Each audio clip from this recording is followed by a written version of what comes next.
Hi hello எல்லோருக்கும் வணக்கம். இன்றைக்கி நாம் Tirumala Tirupati info by KHM சேனலில் அலிப்பிரி நடைபாதை பற்றிய தகவல்களை பார்க்க போகிறோம். கீழ்த்திருப்பதியிலிருந்து திருமலைக்கு நடந்து போகிறதுக்கு 2 நடைவழி பாதைகள் இருக்குது. அலிப்பிரி நடைவழி பாதை மற்றும் ஸ்ரீவாரிமெட்டு நடைவழி பாதை. அதில் இன்றைக்கி நாம் பார்க்க போகிறது அலிப்பிரி நடைவழி பாதை பற்றி தான். அலிப்பிரி நடைவழி பாதை வழியாக திருமலை போய் நம்ம சேர்றதுக்கு சுமார் 9லிருந்து 9.5 கிலோமீட்டர் நம்ம நடக்க வேண்டியிருக்கும். இந்த 9லிருந்து 9.5 கிலோமீட்டர் தூரத்தில் 3550 படிக்கட்டுகள் இருக்குது. நடந்து செல்லக்கூடிய பக்தர்களுக்கு பிரத்யேகமாக கொடுக்கப்படக்கூடிய இலவச திவ்ய தரிசன டோக்கன்ஸ் அலிப்பிரி வழியாக நடந்து செல்லக்கூடிய பக்தர்களுக்கு தற்சமயம் எங்கேயுமே கொடுக்கறது கிடையாது. அலிப்பிரி நடைபாதையில் சிறுத்தை தாக்குதல்கள் சில நடந்ததற்கு பிறகு திவ்ய தரிசன டோக்கன்ஸ் அலிப்பிரி நடைபாதையில் கொடுக்கறத நிப்பாட்டிட்டாங்க. இப்போ வரைக்குமே திவ்ய தரிசன டோக்கன்ஸ் அலிப்பிரி வழியாக நடந்து செல்லக்கூடிய பக்தர்களுக்கு டிடிடி கொடுக்கறது கிடையாது. அலிப்பிரி வழியாக நடந்து போகிறதாக இருந்தாலும் ஸ்ரீவாரிமெட்டு வழியாக நடந்து போகிறதாக இருந்தாலும் ஏதாவது தரிசன டிக்கெட்டோ அல்லது தரிசன டோக்கனோ இருக்கணும் என்பது அவசியம் கிடையாது. உங்ககிட்ட மூலவர் வெங்கடேஷ பெருமாளை தரிசனம் பண்ணுறதுக்கு ஏதாவது தரிசன டிக்கெட் இல்லை அல்லது எந்த தரிசன டோக்கனும் இல்லைன்னு சொல்லக்கூடியவங்க கீழ்த்திருப்பதியில் 3 இடங்களில் இலவச SSD டோக்கன்ஸ் கொடுக்குறாங்க. அந்த SSD டோக்கன்ஸ் வாங்கிட்டு நீங்கள் நடந்து போகலாம். SSD டோக்கன்ஸ் வாங்கிட்டு நாம் அலிப்பிரி வழியாக அல்லது ஸ்ரீவாரிமெட்டு வழியாக நடந்தும் போகலாம் அல்லது கார் ஜீப் பஸ் மூலமாகவோ திருமலைக்கும் போகலாம். ஸோ SSD டோக்கன்ஸ் உங்களுக்கு தேவைப்பட்டால் கீழ்த்திருப்பதி பஸ் ஸ்டாண்டுக்கு பக்கத்தில் இருக்கக்கூடிய Srinivasam rest house, Tirupati railway ஸ்டேஷனுக்கு முன்னாடி இருக்கக்கூடிய விஷ்ணு நிவாசம், அலிப்பிரி பாலாஜி பஸ் ஸ்டாண்டுக்கு பக்கத்தில் இருக்கக்கூடிய பூதேவி காம்ப்ளெக்ஸில் நீங்கள் SSD டோக்கன்ஸ் வாங்கிக்கலாம். SSD டோக்கன்ஸ் பற்றிய தனி ஒரு விளக்க வீடியோ ஆல்ரெடி நம்முடைய சேனலில் இருக்குது. நீங்கள் அதை செக் பண்ணி பார்த்துக்கலாம். அலிப்பிரி நடைபாதை வழியாக நடந்து போகிறதுக்கு என்ட்ரி ஓப்பன் ஆகக்கூடிய நேரம் அதிகாலை 4 மணி. என்ட்ரி க்ளோஸ் ஆகக்கூடிய நேரம் இரவு 10 மணி. நைட் 10 மணிக்குள்ளே நம்ம அலிப்பிரி நடைபாதைக்குள்ளே என்ட்ரு ஆகிட்டோம்னா அதற்கப்புறம் எத்தனை மணி நேரம் வேண்டுமானாலும் நம்ம நடந்து போகலாம். இதுவே 12 வயது கீழே இருக்கக்கூடிய குழந்தைகளை உங்களோட நடந்து போகிறதுக்கு அலிப்பிரி வழியாக அழைச்சிட்டு போகிறீங்கன்னா அவர்களுக்கான என்ட்ரி டைம் ஓப்பன் ஆகக்கூடிய நேரம் அதிகாலை 5 மணி. என்ட்ரி க்ளோஸ் ஆகக்கூடிய நேரம் மதியம் 2 மணி. மதியம் 2 மணிக்குள்ளே நீங்கள் குழந்தைகளை அழைச்சிட்டு அலிப்பிரி நடைபாதைக்குள்ளே என்டர் ஆகிட்டிங்கன்னா அதற்கப்புறம் எத்தனை மணி நேரம் வேண்டுமானாலும் நீங்கள் நடந்து போகலாம். இந்த மாற்றங்கள் எல்லாமே அலிப்பிரி நடைபாதையில் சிறுத்தை தாக்குதல் நடந்த பிறகு கொண்டு வரப்பட்ட மாற்றங்கள். இதே போல் இன்னொரு மாற்றமும் அலிப்பிரி நடைபாதை வழியாக நடந்து போகக்கூடியவர்களுக்கு டிடிடி கொண்டு வந்திருக்காங்க. மாலை 7 மணிக்கு பிறகு நீங்கள் அலிப்பிரி நடைபாதை வழியாக நடந்து போகணும்னா ஒவ்வொரு 50 பேராக சேர்த்து ஒரு குரூப்பாக ஃபார்ம் பண்ணுவாங்க. இந்த 50 நபர்களோடு முன்னாடி ஒரு ஃபாரஸ்ட் ஆஃபீஸரும் பின்னாடி ஒரு ஃபாரஸ்ட் ஆஃபீஸரும் இந்த 50 பேரோடு சேர்ந்து நடந்து வருவாங்க. ஒவ்வொருத்தர் கையிலையுமே பெரிய குச்சி ஒன்று நம்முடைய ப்ரொடெக்ஷனுக்காக கொடுப்பாங்க. இந்த ஃபாரஸ்ட் ஆஃபீஸர்ஸ் நம்ம கூடவே தொடர்ந்து நடந்து வருவாங்க. நடந்து வரக்கூடிய சமயத்தில் நமக்கு மூச்சு இழைக்குதுனாலோ அல்லது கொஞ்சம் ரெஸ்ட்டு தேவைப்பட்டாலோ 2லிருந்து 3 நிமிஷம் அங்கங்கே நமக்கு டைம் கொடுப்பாங்க. அப்போ நம்ம ரெஸ்ட் எடுத்துகிட்டு மறுபடியும் உடனே நடக்க ஆரம்பிச்சிடணும். இருட்டின சமயத்தில் அலிப்பிரி நடைபாதையில் ரொம்ப நேரம் உட்கார்றதுக்கு அலோ பண்ண மாட்டாங்க. ஸோ இது சிறுத்தை தாக்குதல் எதுவுமே நடந்துடக்கூடாது என்பதற்காக ஃபாரஸ்ட் ஆஃபீஸர்ஸ் எடுக்கக்கூடிய நடவடிக்கைகள். இவங்க லக்ஷ்மி நரசிம்மர் கோவில் வரைக்குமே நம்ம கூடவே வருவாங்க. நரசிம்மர் கோவிலுக்கு அப்புறம் நம்ம மேஜராக ரோட்டில் நடந்து போகிற மாதிரி தான் இருக்கும். வெஹிக்கிள்ஸும் தொடர்ந்து அந்த இடத்திற்கு பிறகு வந்துட்டே இருக்கும். அப்படின்றனால அங்கே சிறுத்தை நடமாட்டம் இருக்காது என்பதனால ரோட் பாயிண்ட் வர்ற வரைக்கும் நம்ம கூடவே இவங்க நடந்து வருவாங்க. நடுவில் அவங்க நம்ம கூட வரக்கூடிய சமயத்தில் கொடுக்கக்கூடிய பெரிய பிரேக்னு பார்த்தீங்கன்னா நைட் டின்னர் சாப்பிட்றதுக்காக தொடர்ந்து ஹோட்டல்ஸ்லாம் வரக்கூடிய இடத்துல கொஞ்ச நேரம் ஒரு 10 நிமிஷம் டைம் கொடுப்பாங்க. அப்போ நம்ம சாப்பாடு வேணும்னா சாப்பிட்டுக்கலாம். நடுவில் வாட்டர் பாட்டில்ஸ் நீங்கள் எடுத்துகிட்டு வரக்கூடிய வாட்டர் பாட்டில்ஸில் தண்ணீர் பிடிக்கிறதுக்கும் ரெஸ்ட் ரூம் போகிறதுக்கும் டைம் கொடுப்பாங்க. என்னால் ரொம்ப வேகமாக நடக்க முடியாது, நான் பொறுமையாக தான் நடந்து போவேன்னு சொல்லக்கூடியவங்க வெளிச்சம் இருக்கக்கூடிய நேரத்தில் ஈவினிங் 5 மணிக்குள்ளே நீங்கள் அலிப்பிரி நடைபாதைக்குள்ளே என்டர் ஆகிட்டிங்கன்னா கொஞ்சம் நீங்கள் பொறுமையாக நடந்து போகலாம். அலிப்பிரி நடைபாதை ஆரம்பமாகக்கூடிய இடத்திற்கு எப்படி வரணும் என்பதை பற்றி பார்க்கலாம். ரேணிகுண்டா ரயில்வே ஸ்டேஷனில் நீங்கள் இறங்குறீங்கன்னா ரேணிகுண்டா ரயில்வே ஸ்டேஷன்லேருந்து திருப்பதி பஸ் ஸ்டாண்டு வர்றதுக்கு bus facility, auto, share auto facility, cab facility எல்லாமே அவைலபிளாக இருக்குது. ரேணிகுண்டா ரயில்வே ஸ்டேஷன்லேருந்து திருப்பதி பஸ் ஸ்டாண்டு வர்றதுக்கு பஸ்ஸில் ஒருத்தருக்கு 30 ரூபாய் சார்ஜ் பண்ணுவாங்க.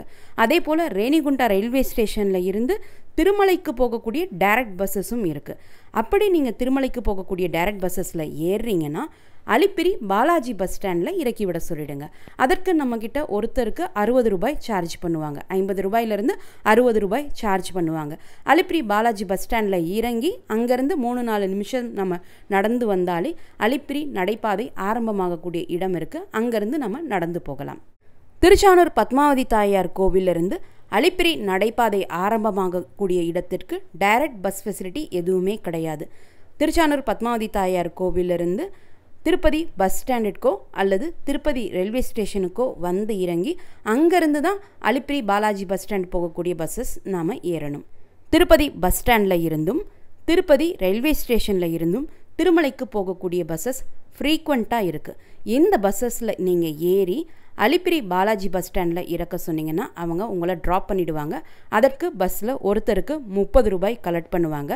அதே போல் திருப்பதி பஸ் ஸ்டாண்டில் இருந்தும் திருப்பதி ரயில்வே ஸ்டேஷனில் இருந்தும் இந்த அலிப்பிரி பாலாஜி பஸ் ஸ்டாண்ட் வர்றதுக்கு ஷேர் ஆட்டோஸும் இருக்குது. ஷேர் ஆட்டோலையும் ஒருத்தருக்கு 30 ரூபாய் சார்ஜ் பண்ணுவாங்க.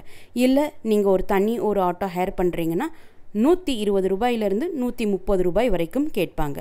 சப்போஸ் நீங்கள் ஓன் வெஹிக்கிள்ஸில் வர்றீங்க, உங்கள் வெஹிக்கிளை ஒரு இடத்துல பார்க் பண்ணிவிட்டு அலிப்பிரி வழியாக நடந்து போக பிளான் வச்சுருக்கீங்கன்னா car parking facility Alipiri Balaji bus ஸ்டாண்டுக்கு உள்ளே இருக்கக்கூடிய பூதேவி காம்ப்ளெக்ஸை ஒட்டியே ஒரு பெரிய ஓப்பன் கிரவுண்ட் இருக்கும். அந்த ஓப்பன் கிரவுண்டில் நீங்கள் உங்களுடைய வெஹிக்கிள்ஸை பார்க் பண்ணிக்கலாம். பார்க்கிங் சார்ஜஸ் தற்சமயம் அங்கே இப்போ கலெக்ட் பண்ணுறது கிடையாது. இனிமேல் கலெக்ட் பண்ணுவாங்களா என்பது தெரியல. பட் அங்கே வெஹிக்கிள்ஸ் பார்க் பண்ணிங்கன்னா சேஃபாக தான் இருக்கும். 2-3 நாள் ஆனாலும் நம்முடைய வெஹிக்கிள்ஸ் அங்கே சேஃபாக இருக்கும். அங்கே நீங்கள் வெஹிக்கிளை பார்க் பண்ணிவிட்டு அலிப்பிரி வழியாக நடந்து போகலாம். இந்த அலிப்பிரி பஸ் ஸ்டாண்ட்லேருந்து அலிப்பிரி பாலாஜி லிங்க் பஸ் ஸ்டேஷன்னு சொல்லுவாங்க. அந்த இடத்துலேருந்து அலிப்பிரி ஆர்ச் ஆரம்பிக்கிறதுக்கு முன்னாடி ஒரு பெரிய கருடர் சிலை இருக்கும். எல்லாருக்குமே தெரியும், அங்கே ஒரு பெரிய ரவுண்டானா இருக்கும். அந்த இடம் போகிறதுக்கு கிட்டத்தட்ட 350 450 மீட்டர் டிஸ்டன்ஸ் மட்டும்தான் இருக்கும். ஒரு 4 நிமிஷத்துலேயே நம்ம நடந்து போயிடலாம். அந்த கருடர் சிலைக்கு எக்ஸாக்டாக லெஃப்ட் சைடில் பார்த்தீங்கன்னா லக்கேஜ் டெபாசிட் கவுண்டர் இருக்குது. அலிப்பிரி நடைபாதை வழியாக நடந்து போகக்கூடியவங்க அந்த லக்கேஜ் டெபாசிட் கவுண்டர் பில்டிங்குக்கு போய் உங்களுடைய லக்கேஜஸை டெபாசிட் பண்ணிக்கலாம். லக்கேஜ் டெபாசிட் கவுண்டர்ஸில் நாம் கொடுக்கக்கூடிய லக்கேஜஸ் க்ளோஸ் பண்ணி தான் கொடுக்கணும்.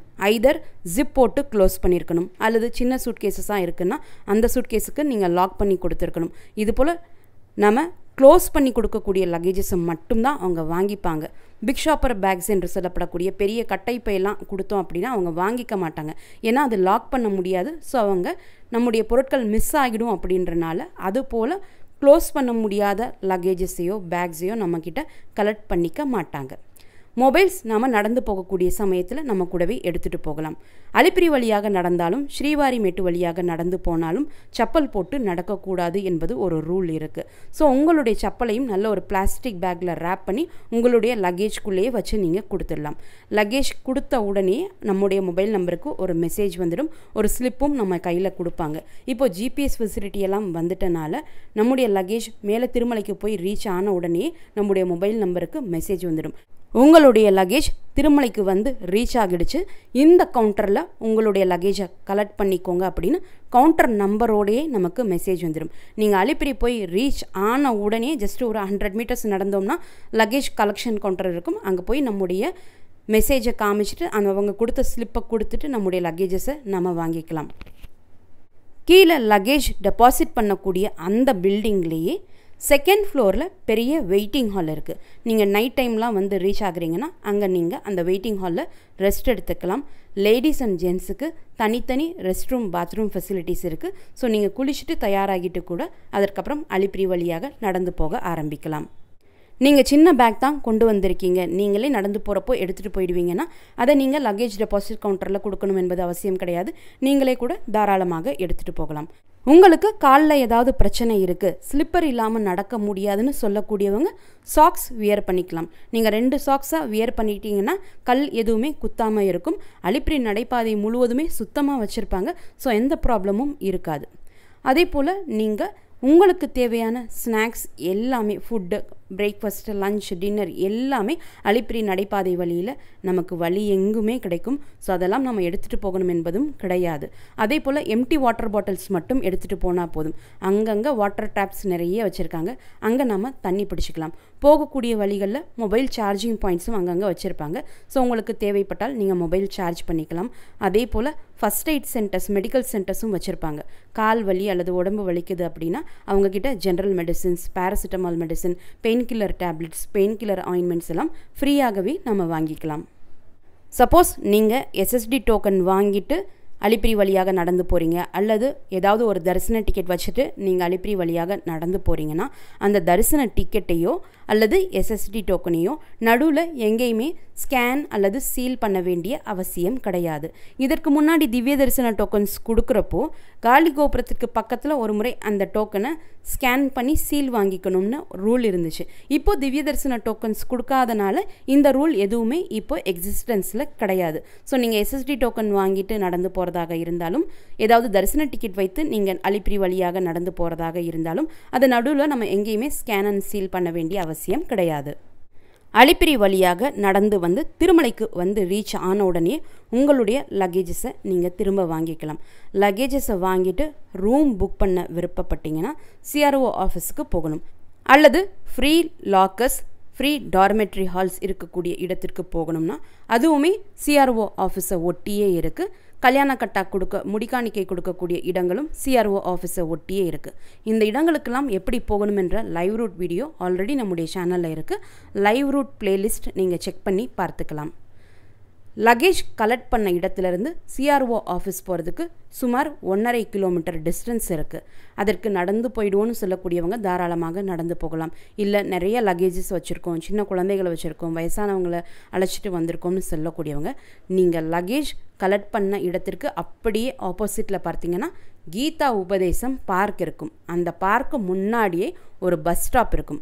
அந்த பஸ் ஸ்டாப்பில் போய் நின்றுட்டிங்கன்னா திருமலையில் இருக்கக்கூடிய ஃப்ரீ பஸ்ஸஸ் வரும். அந்த பஸ்ஸில் ஏறி நீங்கள் சிஆர்ஓ ஆஃபீஸில் இறங்கிக்கலாம்.